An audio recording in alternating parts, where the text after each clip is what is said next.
CPAM, radiounion.com, l'ethnique française de service à Montréal.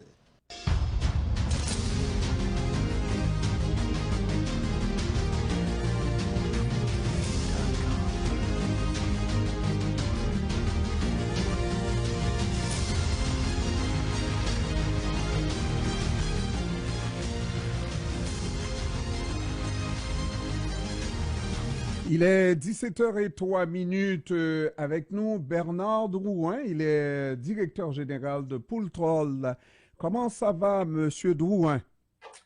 Ça va très bien, et vous, monsieur? Moi, je vais toujours bien, même quand ça va mal, mais je ne sais pas si vous pouvez le dire comme moi, parce que je sais que ça va bien mal pour Poultroll, hein? C'est à cause d'une situation qui est des nouveaux règlements en immigration qui vous empêchent d'avoir toute la latitude d'aller chercher des travailleurs étrangers. Exactement. On a plusieurs défis à l'heure actuelle. Il faut comprendre que nous, depuis, je dirais 2017, on a des problèmes énormes à trouver des travailleurs, que ce soit de la main-d'œuvre ou des travailleurs spécialisés. Et puis, sans les travailleurs, est-ce que vous m'entendez bien, monsieur? Très bien, 5 sur 5. Excellent.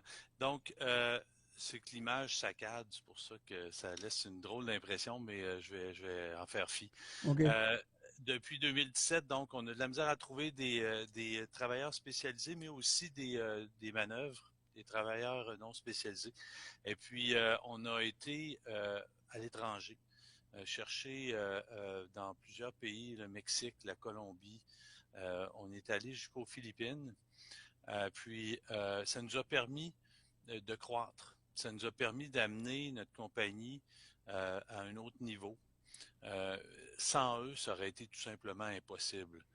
Aujourd'hui, c'est des gens qui font partie intégrante de notre compagnie puis qui montent dans la hiérarchie. Pour nous, c'est capital de les garder pour maintenir notre compagnie, mais aussi de pouvoir à la limite en avoir plus. Or, le gouvernement du Canada dit non, votre limite va être 10% des travailleurs étrangers, Mhm. dans votre usine. Et puis, à l'heure actuelle, on dépasse on dépasse le cap du 50%. Ouais. Donc, Alors, Poultroll évolue où exactement? nous, on est une compagnie manufacturière qui faisons dans les matériaux composites de Thetford Mines. Thetford Donc, Mines. on Oui. est dans la région de Frontenac, oui. Mhm.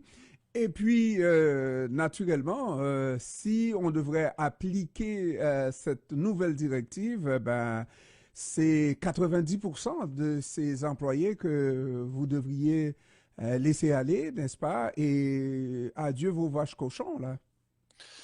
Oui, écoutez, ces gens-là, non seulement ils viennent chez nous depuis 2018-19 qu'on a commencé, euh, mais ils ont amené leur famille, ils se sont installés, ils ont acheté des maisons.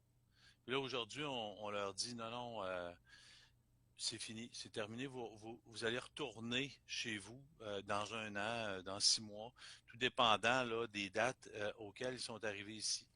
Euh, Tout ça dû aux nouvelles lois Mhm. qui nous forcent à limiter la quantité de travailleurs étrangers à 10%.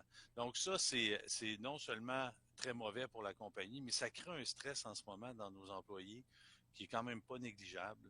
Vous pouvez comprendre que quand vous avez tout laissé tomber chez vous pour venir vous installer au Canada, bon, à part le froid, c'est pas agréable de quitter. Mhm. Et puis, naturellement, il faut dire que c'est pas des gens qui ont décidé de venir. Oui, je comprends que vous ayez fait des démarches pour faire en sorte qu'ils viennent au Canada, mais nous avons aussi fait la promotion du Canada, à savoir que ces gens-là allaient être bien reçus, que ça serait leur rêve canadien qu'ils viendraient vivre ici. Et c'est un rêve canadien qui se transforme littéralement en cauchemar. Tout à fait. Je suis à 100% d'accord avec Et il vous. y va de la crédibilité aussi du Canada à l'étranger. Et la prochaine fois, ben, ces gens se souviendront, hein. Tout à fait. Puis sachez que ici, les gens dans notre compagnie, ils arrivent, on les aide évidemment à s'intégrer via plein de choses. Bon, on les aide à trouver un permis de conduire, à trouver un logis et tout quand ils arrivent. Donc, au départ, c'est normal. Ensuite de ça, ils deviennent partie intégrante de notre société. Ils apprennent le français. Leurs enfants parlent mieux français qu'eux-mêmes. Hmm. Et puis, ces gens-là participent à l'économie de façon très active. C'est la meilleure façon d'intégrer des gens dans dans un nouveau pays, c'est via un travail. Puis Absolument. c'est ce qu'on fait. Nous, on fait pas venir personne ici pour les loger en ville et les mettre au crochet de l'État, mais ils travaillent, ils sont valorisés, ils sont fiers, Ils payent et leurs puis taxes. ils réalisent un rêve, entre guillemets, puis tranquillement, on voit leurs enfants s'intégrer, eux-mêmes s'intégrer. Moi, je trouve qu'il n'y a pas de meilleure façon d'intégrer un immigrant que via le travail. Maintenant, on peut comprendre que pour un certain temps, le Québec puisse avoir des difficultés à s'adapter avec un nombre élevé de migrants, que le Québec n'était pas prêt. Mais est-ce qu'on peut aussi de temps en temps regarder la particularité des régions?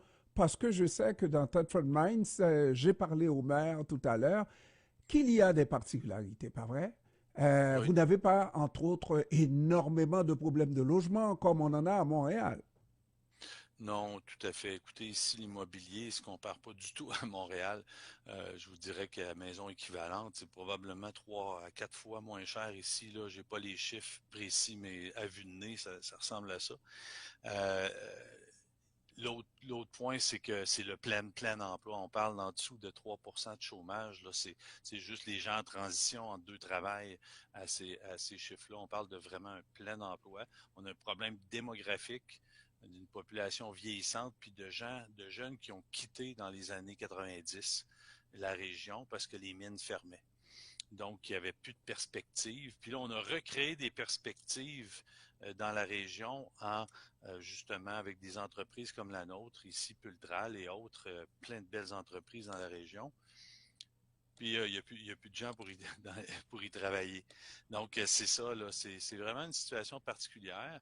Puis on n'a pas vraiment, comme vous pouvez le vivre peut-être à Montréal, là, on n'a pas vraiment de problème de logement ici, là. Et puis, d'autres problèmes peut-être qui est vécu au sud, parce que les États-Unis ne sont jamais loin. Il y en a qui regardent faire le nouveau président, l'ancien nouveau président, n'est-ce pas? Et qui peuvent penser que les immigrants, c'est de la peste, n'est-ce pas? Vous n'avez pas de bandits chez vous, vous n'avez pas de problèmes sociaux à Thetford Mines à cause de la présence de ces gens-là. Ils s'intègrent bien selon ce que vous nous dites, ce que le maire nous a dit. C'est euh, c'est une bénédiction, tout simplement. Il n'y a personne de parfait. Évidemment, il y a certains immigrants qui vont commettre des méfaits, comme les Québécois commettraient des méfaits. Mais encore une fois, quand les gens arrivent ici, ils ont un travail, puis ils ont des perspectives d'avancement dans la vie, l'angle est complètement différent. Puis c'est ce qu'on offre. On offre des emplois. Euh, puis ces gens-là sont heureux, puis s'accomplissent chez nous.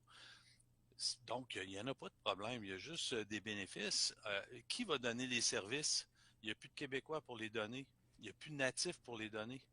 Et puis, je comprends les Québécois de souche, on va les appeler comme ça, qui ont vu neiger, comme on pourrait dire, n'est-ce pas? Et qui sont en position de vouloir autre chose. Et les immigrants sont contents avec ce qu'ils font comme salaire, comme débouché, comme perspective, etc. Et une fois qu'ils sont déjà là, pourquoi ne pas faire une dérogation pour faire en sorte que ces gens-là puissent continuer à travailler? J'imagine que c'est dans ce sens-là que vous allez plaider là où il faut, parce que sinon, c'est la délocalisation d'emplois d'ici vers les États-Unis. Vous êtes prêt à délocaliser, Oui, vous? je suis tout à fait d'accord avec vous. Puis là, on parle de notre usine, notre industrie. Euh, on pourrait parler de services au niveau de la santé. Il y a plein d'autres emplois qui sont occupés par des immigrants. Puis, euh, sans ces gens-là, aujourd'hui, on parle la décroissance d'une région, voire de la mort éventuelle d'une région, tout simplement. Ouais. On n'a juste pas le choix. Et puis, ce qui est bien, encore une fois, c'est qu'avec le travail, ça va très, très bien. Mm.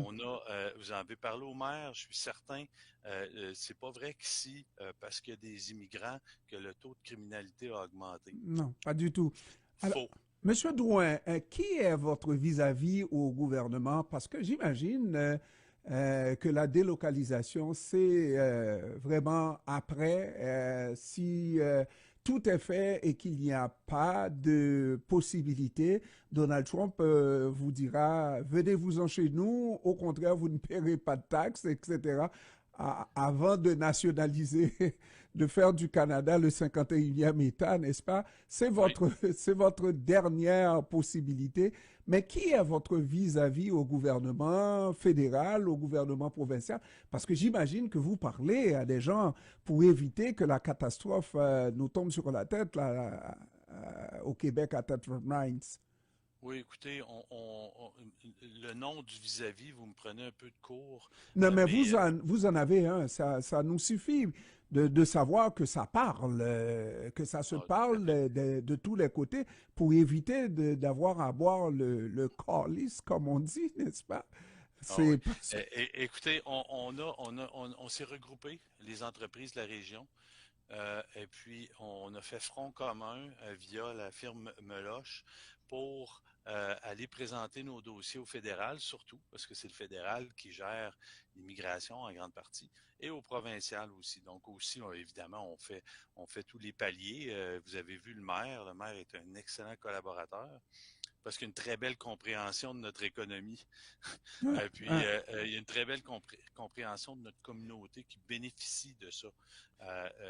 Parce qu'il faut rappeler, C'est dommage qu'on ait toujours une vision un peu noire de ouais, ça. ouais, Puis, tu sais, on parle de déporter des immigrants, mais ceux qu'on veut déporter, c'est des illégaux. Ici, nous, on les amène en toute légalité chez nous. ouais. Puis, ils viennent tu sais, créer le tissu social. Ils viennent nous aider. C'est je vois Il pas de faut lien rappeler, entre eux et les illégaux, entre guillemets. il faut rappeler, Monsieur Douin, qu'après la fermeture des mines, mais c'était littéralement la mort de la région, n'est-ce pas? Et que c'est une résurgence que vous avez là avec, et vous l'avez expliqué, des jeunes qui ont quitté la région, les emplois qui n'étaient plus là, etc. Et Thetford Mines avait même une mauvaise réputation d'une région qui contaminait. Et là, tout ça a changé. Et on veut vous ramener encore à la délocalisation, à fuir la région. Ma foi, ça ne va vraiment pas. Non, on se demande des fois qui travaille pour qui. Personnellement, je considère que le gouvernement devrait travailler pour nous. Mais souvent, on a l'impression qu'il travaille contre nous. À l'heure actuelle, ça semble être politiquement payant de dire, ah, on a trop d'immigrants, il faut couper dans l'immigration. Euh, c'est peut-être politiquement payant, malheureusement.